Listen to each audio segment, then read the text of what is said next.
তো এখানে এসে মনে হয় আমি কুঁড়ে হয়ে গেছি, মানে কোনো কাজ করতে আর ইচ্ছা করছে না। যেখানে যাও কাজ করে খাও, এখানে এসেও কাজ করতে হচ্ছে, ঘর গিয়েও আমাকে কাজ করতে হবে, রেহাই নেই আর।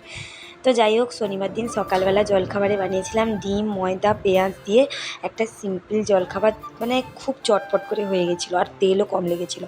তো এটা আমি বাড়িতে যখন তখন বানাই, সোনাইকে দিই, সোনাইও খেতে ভালোবাসে। তারপর জলখাবার খেয়ে রান্না করতে চলে এলাম। ভেবেছিলাম একটা তরকারি করব, কিন্তু অনেক তরকারি হয়ে গেছে, মানে বড়ি ভাজা, মাছের ডিমের ভাজা, পটল ভাজা, কাঁকরোল ভাজা, মাছের ঝোল। তো এই রান্নাগুলো আমি রাতে রেখে দিব। তো রাতে শুধু ভাত করব। তারপর ঘুমিয়ে গেছিলাম, ঘুম থেকে করে সোনাই একটু চকোস খাবে বলছিল, তাকে করে দিলাম। তারপর এখানে আমি একটু ব্যালকনিতে দাঁড়িয়েছিলাম, বর কখন আসবে অপেক্ষা করছিলাম। অপেক্ষা করতে করতে বরও চলে আসলো। তো 2 বাক্স আইসক্রিম অলরেডি খাওয়া কমপ্লিট হয়ে গেছে, কিন্তু আমার বরের যেহেতু কাজের জন্য আর সময় হচ্ছে না, ওর আর খাওয়া হয়নি। কিন্তু ওর ভীষণ পছন্দের বাটারস্কচ ফ্লেভারের আর হ্যাঁ, তোমরা কিন্তু ভিডিওটা দেখতে থাকো আর আমরা এখন আইসক্রিমটা খেয়ে নিই।